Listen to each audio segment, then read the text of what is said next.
आप सभी का स्वागत है इस वीडियो के अंदर। इस वीडियो के अंदर हम बात करेंगे बायोटिक और एबायोटिक के बारे में। इनके बीच में क्या अंतर होता है उसको इस वीडियो के अंदर समझने की कोशिश करेंगे।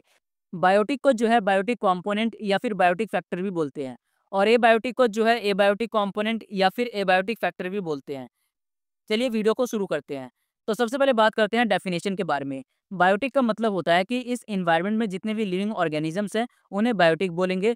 एबायोटिक का मतलब होता है कि जो भी नॉन लिविंग फिजिकल या केमिकल पार्ट्स हैं इस एनवायरनमेंट में उसे एबायोटिक बोलेंगे।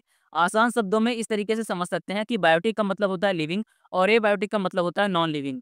अगला जो मेन डिफरेंस है वो है सेल्स को लेकर।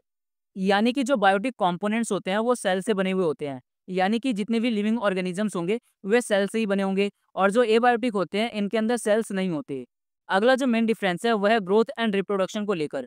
जो बायोटिक कंपोनेंट होते हैं उनके अंदर ग्रोथ और रिप्रोडक्शन देखने को मिलता है। एबायोटिक के अंदर जो है ग्रोथ और रिप्रोडक्शन नहीं होता। तो अगला जो मेन डिफरेंस है वह है इंटरेक्शन को लेकर। ये जो बायोटिक कंपोनेंट होते हैं ये इंटरेक्ट करते हैं लिविंग थिंग्स के साथ। यानी कि जितने भी ऑर्गेनिजम्स हैं ये आपस में एक दूसरे के साथ इंटरेक्ट करते हैं। लेकिन जो एबायोटिक कंपोनेंट है इनके अंदर इंटरेक्शन नहीं होता। अगला जो मेन डिफरेंस है वह है डिपेंडेंस को लेकर। यानी कि जो बायोटिक कंपोनेंट्स होते हैं ये डिपेंड करते हैं एबायोटिक के ऊपर अपने सर्वाइवल के लिए। लेकिन जो एबायोटिक होते हैं ये बायोटिक के ऊपर डिपेंड नहीं करते। अगला जो मेन डिफरेंस है वह एग्जाम्पल्स। बायोटिक के अंदर जो एग्जाम्पल्स आएंगे वो आएंगे प्लांट्स, बैक्टीरिया, फंजाई, ह्यूमंस या फिर जितने भी दूसरे एनिमल्स हैं वो बायोटिक के अंदर आएंगे। लेकिन जो एबायोटिक का एग्जाम्पल है वह है सनलाइट, एयर, वाटर, टेम्परेचर। अब बात कर लेते हैं रोल के बारे में। जो बायोटिक कंपोनेंट्स होते हैं इनका जो रोल होता है इन्वायरमेंट में वो होता है सब्सटेंसेस को प्रोड्यूस करना, कंज्यूम करना और डिकम्पोज करना।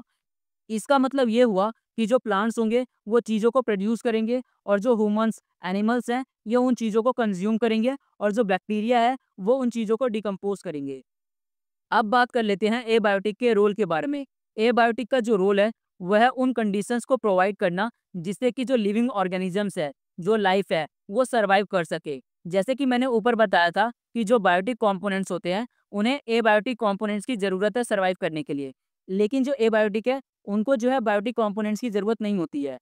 तो बायोटिक और एबायोटिक को इस तरीके से याद रख सकते हैं कि बायोटिक का मतलब होता है लिविंग ऑर्गेनिजम्स और एबायोटिक का मतलब होता है नॉन लिविंग ऑर्गेनिजम्स।